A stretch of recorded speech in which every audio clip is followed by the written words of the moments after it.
Nelson and the Outlaw Music Festival, August 19th at Mystic Lake Amphitheater. Tickets are on sale now. Get all the details at KFAN.com, keyword calendar.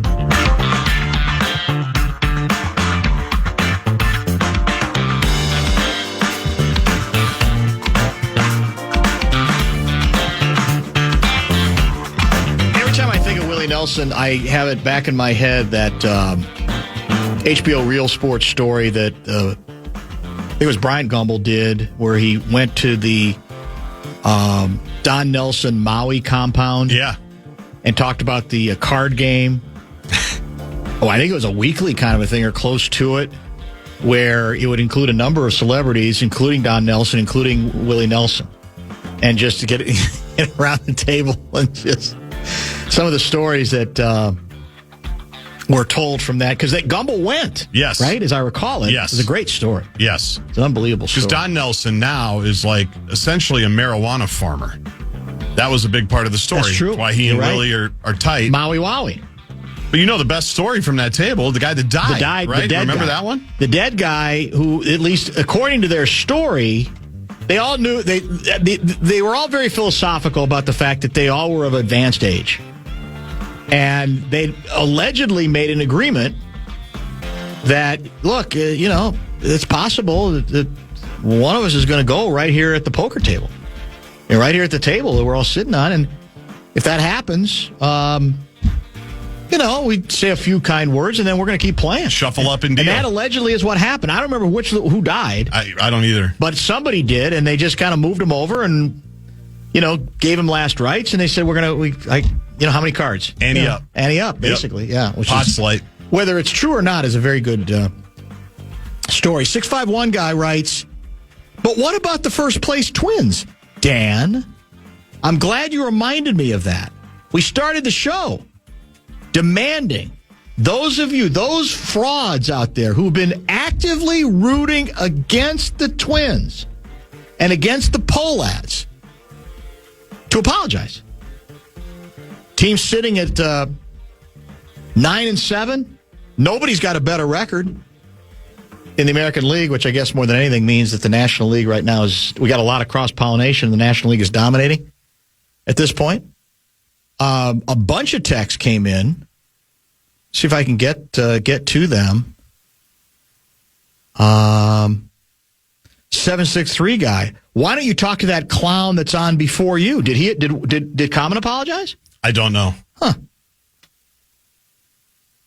I've said it for years, Dan. Get to the ALDS and then get back to me regarding the Twins. There's still naysayers out there. Ask me again at the All-Star break. 9-7 isn't enough. Dear Mr. Pohlad, I apologize. I apologize for your team pretty much being irrelevant for more than a decade. I apologize to your family's penny pitching ways since 1986. I apologize for not caring less about having two AAA teams in the Twin Cities. Keep your 2.0 beers and sell the team. That's Rick in North Branch. That's not very accommodating. No. That's not offering any kind of contrition. You know what it reminds me of? What's that? Our lack of the fact that we're ungrateful. We're ungrateful for Finchie. We already talked about that a couple months ago, right? That we need to show our daily gratitude to Finchie for what he's meant to the program here. And now we're also ungrateful for the best ball club in the American League right now. And not that far back from the Dodgers. Dodgers are only 11-4, by the way. Braves 10-6. Padres 10-6. A couple of games in hand. We've got a chance to make a move. Not only is the team doing amazing, they have Walker Jenkins, Kayleen Culpepper, Eduardo Tate, and Kevin DeBarge, and more coming up in the farm system that they can trade away right before they become perennial all-stars elsewhere. How else will we get rental relief pitchers? Again, too snarky. I don't know where all this comes from. Forgive me, Father Dan, for I have sinned. I did not believe in the Pohlads when he said we were going to be good, and I did not believe the Pohlad when he said they went all in on Framber Valdez. Please forgive. I now believe. This is from Willow Mark Rosen's cat guy.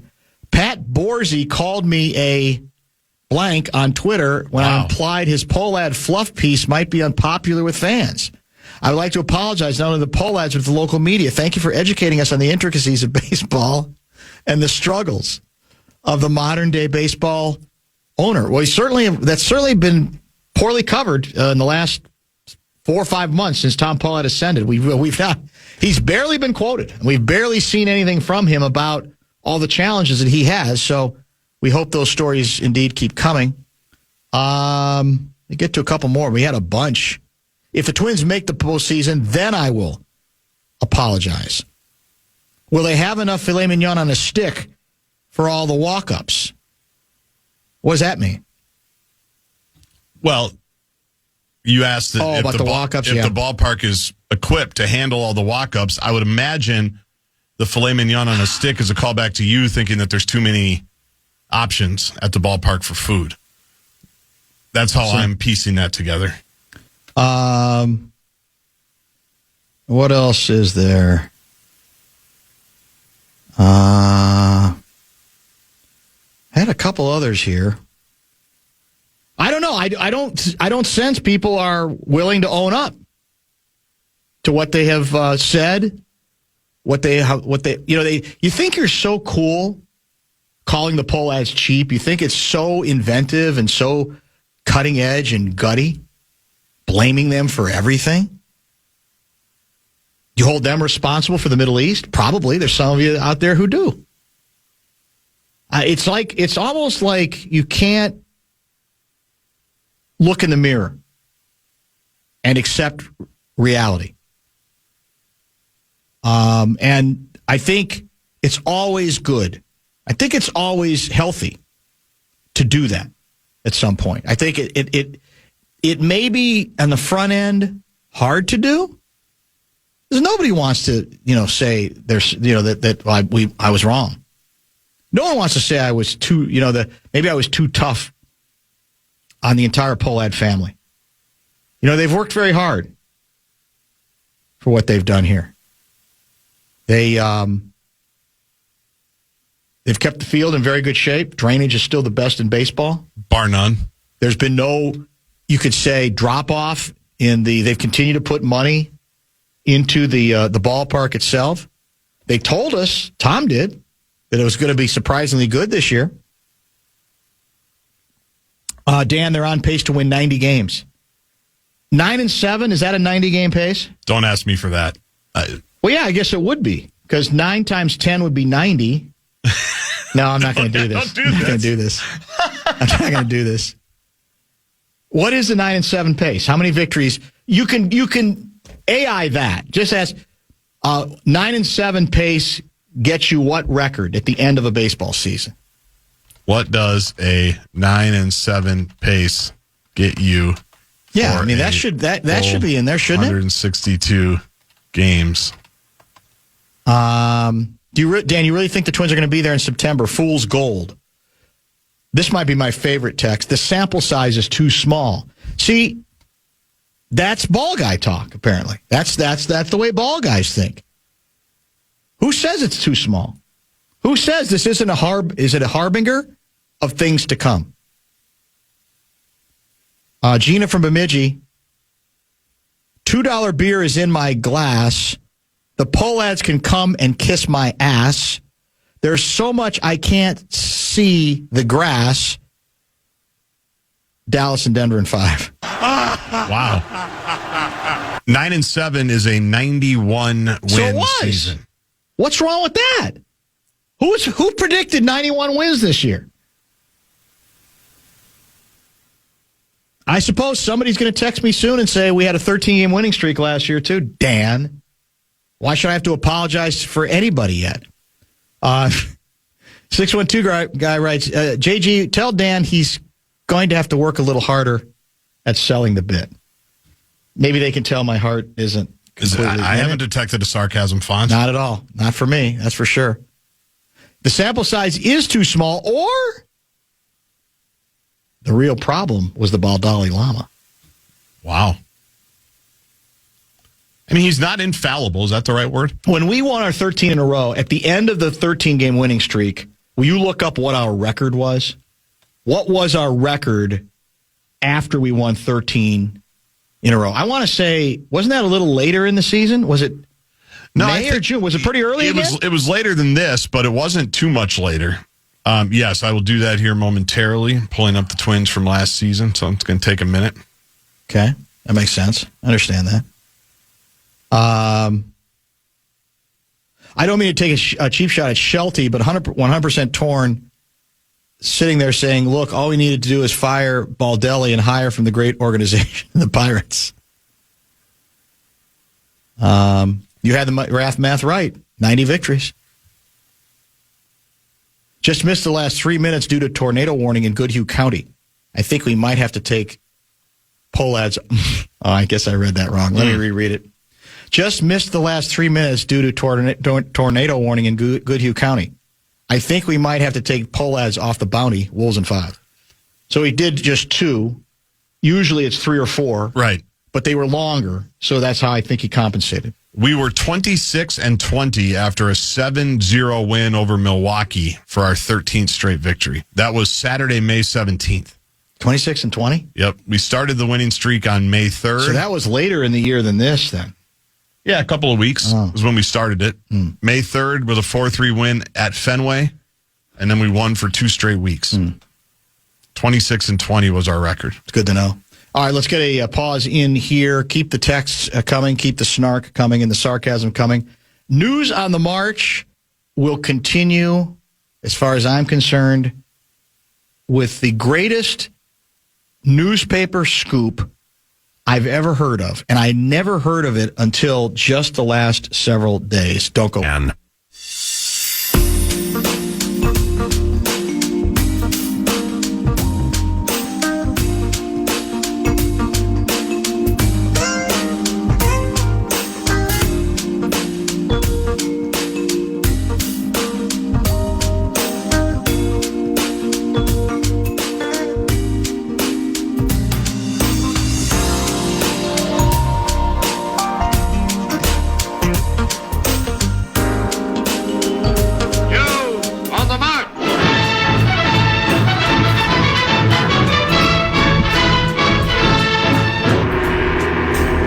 Well, the negotiations, I think, being overseen by Pakistani leadership between U.S. officials, including, I believe, I can't think of a better negotiator than the vice president, and the Iranian side as well, did not apparently lead to any kind of a breakthrough, correct?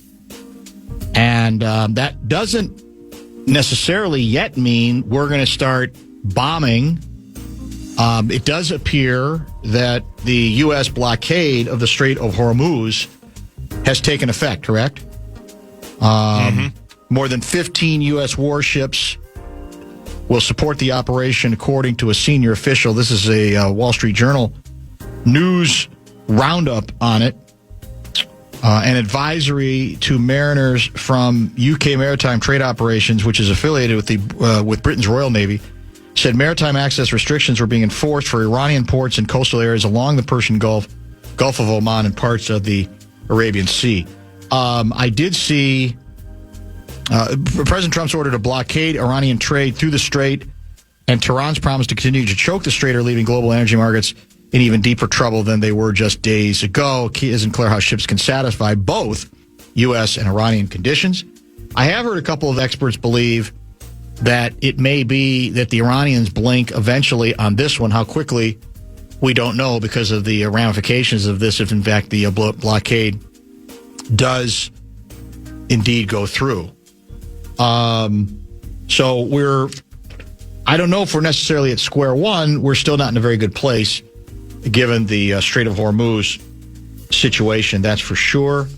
A Minnesota bishop is calling on the president to apologize after he lashed out at your guy, Pope Leo, and then shared an image appearing to depict himself as Jesus Christ on his social media account. This is a Star Tribune reaction piece regarding Bishop Robert Barron of the Diocese of Winona, Rochester, calling Trump's two social posts about Leo entirely inappropriate, disrespectful,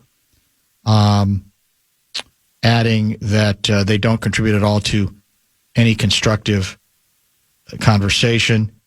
The president accused the Pope of catering to the radical left, and instead he should It's hard to read. focus on being a great pope. Pope is soft on crime, too, by the way. He's soft on crime. I love that one. He's soft on crime. What a sentence. Here's the next. The Pope. I like his brother Lewis much better than I like him because Lewis is all MAGA. I'll be damned. That shocks me. So what you're telling me, Mr. President, is that your opinion is totally based on whether an individual likes you, sucks up to you, or doesn't suck up to you. Who knew that one thing would have anything to do with the other? In your case, Leo's firing back, though. Pope Leo is firing back. He's not a shrinking violet. This is what he wrote in response to the president's ripping him. The message of the gospel is very clear. Blessed are the peacemakers, and go Sox. That surprised me that he would throw in a baseball reference at the end of it, but apparently he did that as well. Did you hear? Here's where I'm assuming the MAGA folks out there have to be very disappointed in their guy, because you see what, I mean, I thought Trump was the ultimate macho, tough guy. Yeah, I said it on Truth Social that I look like Christ. Yeah, I did that. I was healing somebody. Yeah, what are you going to do about it? Instead, he's done the backpedal on it. He's now claiming that, well, that image was it was like he was a doctor with a stethoscope. And that, I mean, if you're MAGA, aren't you? So wait a minute. What are you backing away from it for and deleting it? Apparently he removed it or had it removed from True Social as well. Item number 3, today's news on the march. Did you see the latest Roper piece regarding the subject we explored in a great deal of depth on both Enough Said Friday on TV and on radio on the Bumper to Bumper program? By the way, have you noticed, am I paranoid, or is Fox 9, when it needs extra programming during the weekend, using less of us and more of Jason than they used to? Really? Almost any time I flipped over to 9, I didn't know they that. had a little extra time in there for programming. It was the Jason show for like the 8th time. Really? Yeah. I didn't realize that. I think there's been a little bit of a changing of the guard in that closer to Lori Fisher. I'm just saying. We are going to have to look into that. I'm just wondering. Maybe it's a coincidence, but it certainly seemed that way. Roper on the city council trials and tribulations. Here's what he wrote. You'd think things were just peachy in the Mill City these days, given the amount of performative acrimony that the city council is pouring into topics ranging from Cuba to gay sex. Never mind the collapsing downtown tax base and flagrant drug use in the streets. We've got must-see TV to produce, and this season of City Council features some exciting characters and unexpected storylines. In recent weeks, the council has erupted over an eviction pause, a public safety training center, the community safety commissioner, resolutions relating to Cuba and European financial institutions, gay bathhouses, and legalizing drug paraphernalia. One council member even sent a note to constituents Friday comparing this week's grueling reappointment hearings to the Festivus airing of grievances from Seinfeld. Love it. I wonder if you know who that council member is. You might have met him, but it's that person's unnamed here. He goes on to write, we're about one step away from spicing up the broadcast of this reality show with confessional-style interviews about all the verbal brawls. Has anyone poured their drink on somebody's head yet? Examples he lays out. The time one council member suggested a colleague might need to join the MAGA movement after some miscommunication on the dais about fraud. On the recent fracas involving a council member accusing another of calling her a child using an expletive, this too seemed to be a misunderstanding based on the tape. How quaint to think back to the council's first meeting of the year when the body's president tapped an ally for the newly minted role of majority leader with the hard-nosed mission of building consensus around a shared agenda. Fast forward 4 months, and our consensus-building majority leader is loudly proclaiming that her colleagues are spreading, quote, homophobic rhetoric, unquote, after someone had the audacity to question the urgency of legalizing gay bathhouses. And it goes on from there, just more confirmation of the performative nature, more than ever. I last time I said it, I think it's 85%. I think we might be up to 95% when it comes to performance and performative politics. And here's the scoop. Tell me, first of all, I didn't know this ever was a scoop. But if you're thinking about the history of the United States of America, from the beginning, what would be, in the beginning, the biggest newspaper scoop one could get? Do any come to mind? At the very beginning. Man, I'm just going through Hamilton in my head. Like, which scene? Well, this is the scoop I'm talking about is breaking the news about the Declaration of Independence. Like who signed it, who's in on it. Yeah. No, who's first giving it newspaper coverage that it exists, that it has happened. On July 5, 1776, the Pennsylvanischer Staatsblatt reported that the Declaration of Independence, quote, is now in the press. The paper, a German newspaper, German language newspaper in Philadelphia, beat its English language competitors in breaking the news about the existence of the Declaration of Independence. You can't get... That's big. You could retire on that scoop, right? Now, maybe at the time, they didn't know it was going to be quite as big as it turned out to be. But if, in retrospect, you realize, well, it's this document that we still pay attention to. We still think has meaning. We still think has relevance, at least when it suits our purposes. Right. You got the scoop. Now, as I understand it, based on the story I've read, there wasn't one byline on it. So I don't know if it's established who the reporter was. But what a feather in your cap. I mean, to say, I got it. And they go, you got what? I've got the story on the Declaration of Independence. We're going to break the story to a U.S. audience via a German-speaking newspaper in Philadelphia. That's as good a scoop. There's never been a scoop better, I think, than that. That's a pretty big one. Yeah, and it makes sense. July 5th, right? Because you learned about it on July 4th, which what we associate Independence Day. How quickly thereafter did The Athletic have an oral history of what went on at Independence Hall? What I've learned. What I've learned about the Declaration of Independence.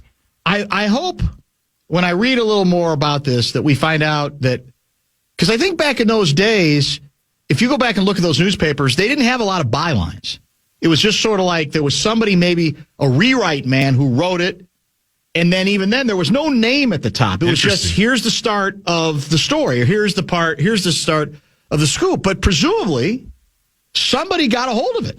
There was some intrepid reporter hanging out, some Sid Hartman type back then, Independence Hall, some Woodward Bernstein type who somehow was hanging out in Independence Hall and got the greatest scoop in this nation's history. What do you have on your resume? Any scoops? I broke the Declaration of Independence story. Oh, well, that's pretty good. Have you ever done the Independence Hall tour? I have not. Oh, it's worth it. Is it nice? Yeah. Nordo and I used to do it when we would go to Army Navy. We did it at least once, maybe twice. It's pretty cool. It's pretty cool. I would think it probably would be. Especially if you have a sense of history, for sure. Exactly. The whole area is very, very cool. Bottom of the hour break. Lots of good texts coming in. We'll keep that going. We've got some links to discuss. I've got a couple questions for you on the current state of your favorite women's basketball team on the pro side. WNBA draft tonight.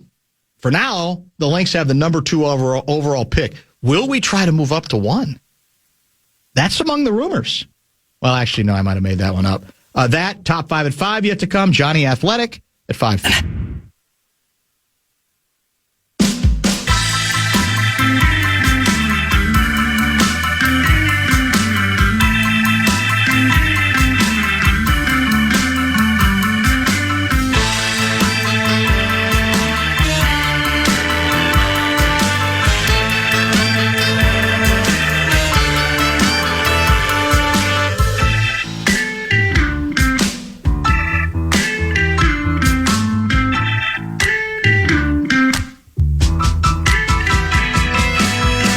You're the great golf mind, or, well, I wouldn't say great, but a greater golf mind than mine for sure. Sure. Rory takes care of business on Sunday after a disastrous Saturday, which had been preceded by a dominant Friday, correct? Yes. So he gets it done, and I got a couple of texts from people wanting us to discuss some sort of suggestion that Rory gave himself an unfair edge. Yeah.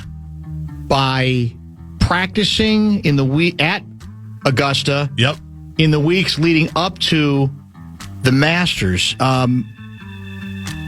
Is this a trolling event? Am I missing something? Or what is this? Is this a legitimate story? It's a story in that a lot of people are talking about it, and I have to say I'm puzzled by it. Basically, and people can fill in the blanks if I'm missing something. Right. Bradshaw and Brian inbox 64686. He mentioned that in the last 3 weeks, he didn't play any of the other PGA Tour stops. He didn't go. There's 2 of them in Texas. He didn't play either one of those. And he basically said a couple of times, I feel like Augusta has been my home course or is now my home course because he essentially just kept going up there to play it over and over and over again. I don't know how many times he went, but I loved this for work-life balance. He mentioned I would drop Poppy, his daughter, off at school, fly up to Augusta, play around, be back for dinner. That's the work-life balance we all look for as fathers, right? If you have a private plane like he does and lives in Florida like he does. So you're saying you don't think, a la Sam Mitchell, he was flying commercial in a middle seat when he did this? Maybe he did a couple of times, okay. But Probably it seems not unlikely. Yeah. So people are basically saying he used his advantage that he is a member at Augusta because he won the tournament last year, and he went and played a bunch of practice rounds that other players didn't do. Now, I think, number one, to the victors go the spoils. Let me ask the obvious question first. Is there any rule that forbids any golfer who's participating in the Masters to do what he did? No.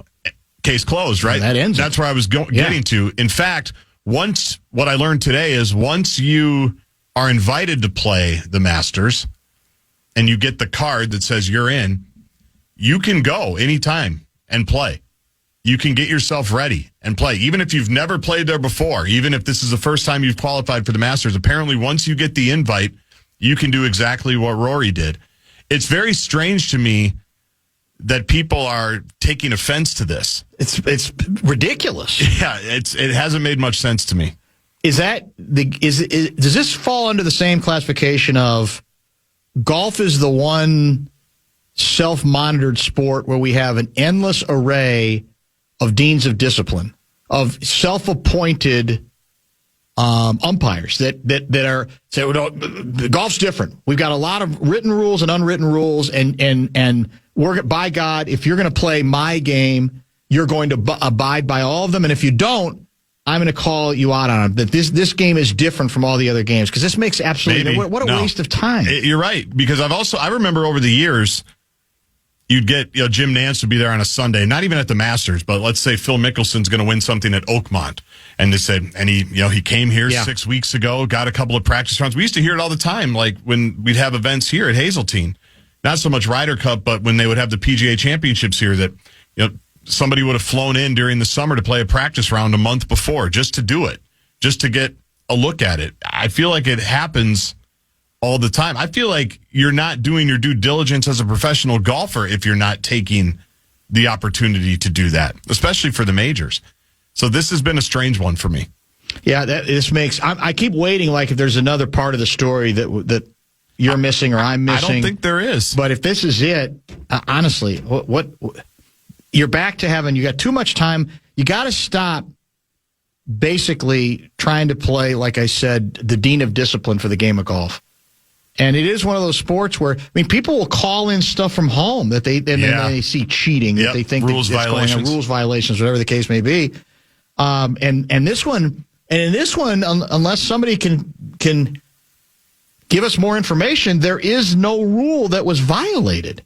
Anybody, I'm assuming any golfer who chose to take this approach could do so, correct? I believe so. For whatever the reason. Yep, that's my understanding. Does not make a lot of sense to me, but we've got some great golf guardians of the game out there. So Bradshaw and Brian KFAN text line is open at 64686. How epic does that day, though, sound?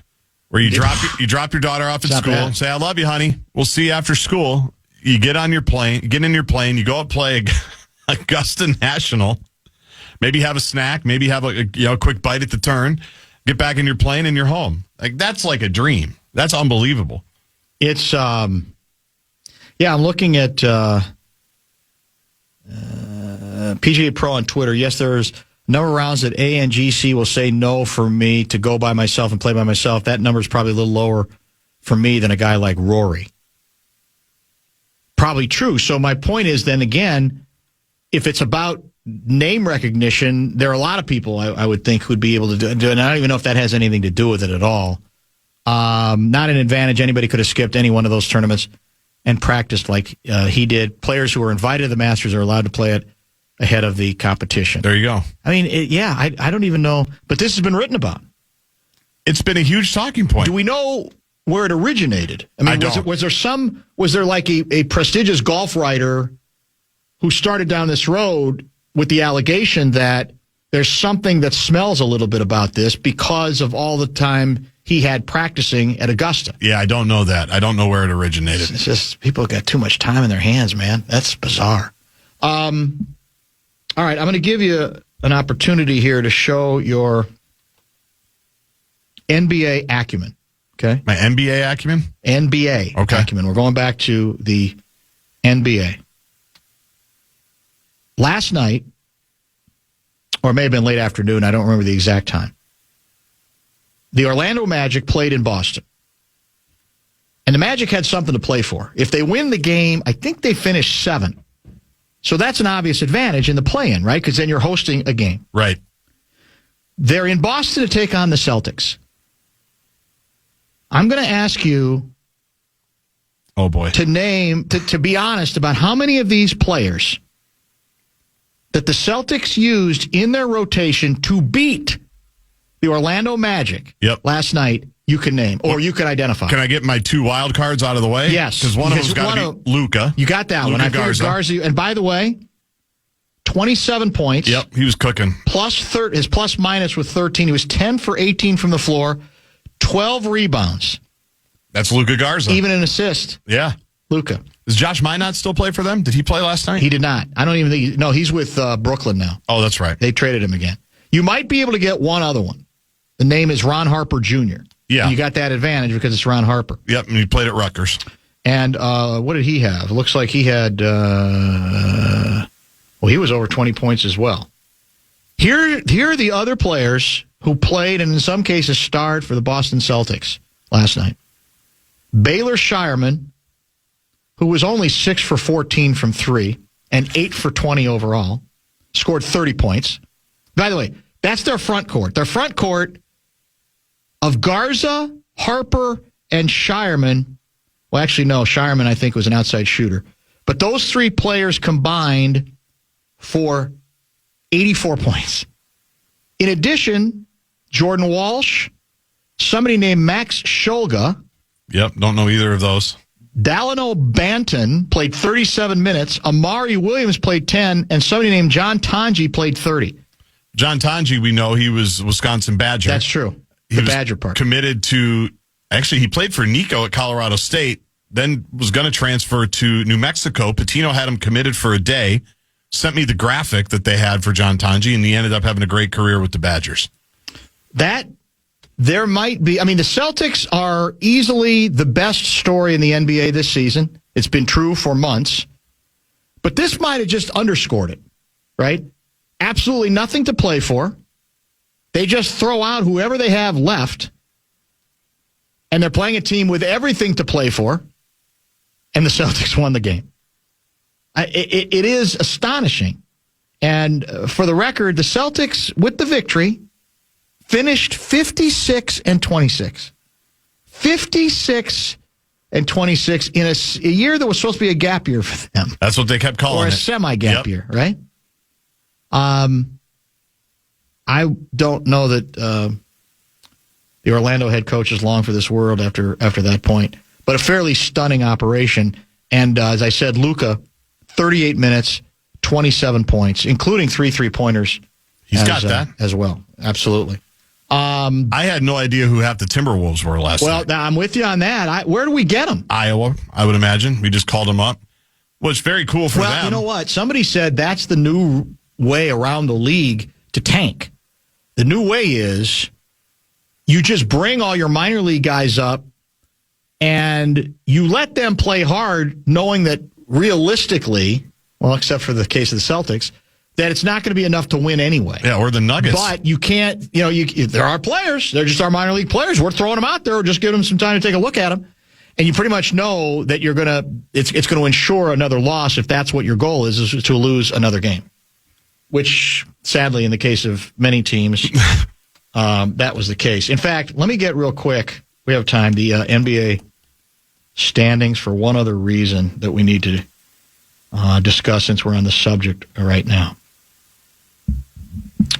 Do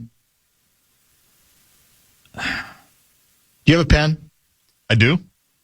I'm going to give you. These are teams this year in the NBA who lost 50 games or more. So in other words, 50. If you lose 50, you're 32-50. Not very good. Which is not very good. Like that's the Milwaukee Bucks, right? They finished out of even the play-in. So I'm going to give you the teams that finished with 50 or more losses this year: Bucks, Bulls, Nets, Pacers, Wizards. Hold on. Pelicans, Mavericks, Grizzlies, Kings, and Utah Jazz. In the case of Sacramento and Utah, Washington, Indiana, and Brooklyn, all those teams lost 60 games or more. Yeah. Losing has never been in more vogue, and it speaks in the league, and that speaks to the larger issue about tanking. This is an historic tanking year. And I'm going to say one other thing that's controversial. I've heard for months people say, you have no idea how much talent will be in the men's college basketball draft for the NBA. Really? But I don't believe it. Not because it can't be true, but because we're often told it over and over again that who was the draft that the troubled Memphis guard was in? John Morant. John Morant. There were people who called that draft the draft to end all drafts. How do we look at that now? Including with John Morant. It's a reminder that the projections are fun, and sometimes they can give you some indication of what's coming, but a lot of times they're nonsense, or they're wishful thinking, or the players are overrated because we like to get excited about developing certain, I guess you could say, narratives. I can't think of another word for it. And it turns out there's not anywhere near as much there as there was supposed to be. Who else was in that draft? Zion went one. Okay, Zion. How'd that work out? He was here last night. I think I saw him. He didn't play. He plays for the Pelicans, right? Well, he sits for the Pelicans. Yeah, I'm pretty Street sure. Clothes? Yeah, I'm pretty sure I saw him. I was looking to KG to my left, and then I looked over. I go, "Oh yeah, Zion. I remember him. I'm old enough to remember how bitter we were when Duke lost in the 2019 Final Four before that, Izzo beat him because Zion wasn't going to come through here. But Zion's another prime example of this. There were people in my business literally peeing their pants in exultation about how this guy's going to change the league like you've never seen before. There's never been a player quite like his combination of speed, quickness, and power. How's that worked out? Now, some of it might not be his fault, but It's a reminder that now the one, hype that you could say was legit, has been proven legit, is Wemby. Wemby is, to this point, you have to say, he hasn't won any titles yet, but the big jump he and the team has made, that both have made this year, you say, okay, that looks legit. But we're told over and over, oh my gosh, the draft to end all drafts, nothing's ever going to be like this before, which fuels, frankly, the nonsense that we're seeing, the unprecedented amount of losing we're seeing in the National Basketball Association. Do you remember who we drafted in that deepest draft ever, 2019? 6th overall. 2019? Yep. He's not with us anymore. Oh, my God. Chris Dunn? No. He was a little earlier. Oh, it was earlier? Jarrett Culver. Oh, God. Remember him? The two-way player who couldn't shoot. Yeah, but he couldn't. Yeah, you could. He was not dynamic at all. I never thought. I didn't know if he was going to be a bust or not, but I never thought he was a guy that. I don't know who they could have taken instead of him. Do you? I mean, Kobe White, who's been better. Jackson Hayes, who's a mess. Yeah. Rui Hachimura, Cam Reddish, Cameron Johnson, who we'll see in this playoff series, Tyler Hero. Just kind of going down the list. Nikhil was in this draft, pick 17. We didn't need him. That also shows you, and this is not breaking news either, but you don't need to have a top 10 pick to find a really good player or a top 5 pick. Like, if you know what you're doing. Now, in Nikhil's case, who drafted him? The Pelicans. They didn't get the best version of Nickeil Alexander-Walker, right? He bounced around a couple of different places before he found his footing, and now he's a huge piece of a playoff team in the Atlanta Hawks, a surprise team for this year. So Atlanta's playing the Knicks in the first round, I think? That's going to be an interesting matchup. I know. The vibes aren't good around the Knicks right now. They don't seem to be. But it's, I will say, though, sometimes all it takes is for the playoff series to start. And then maybe you figure some things out, and then it can turn pretty quickly. But, yeah, I think there are some maybe some legitimate concerns there, too. We've got Johnny at about 5:30 this afternoon. What do we have for top 5? Little Masters recap, a little Twins talk, and we'll give you what we know about the playoff schedule. And you're going to need to have a couple of screens, it sounds like, on Saturday.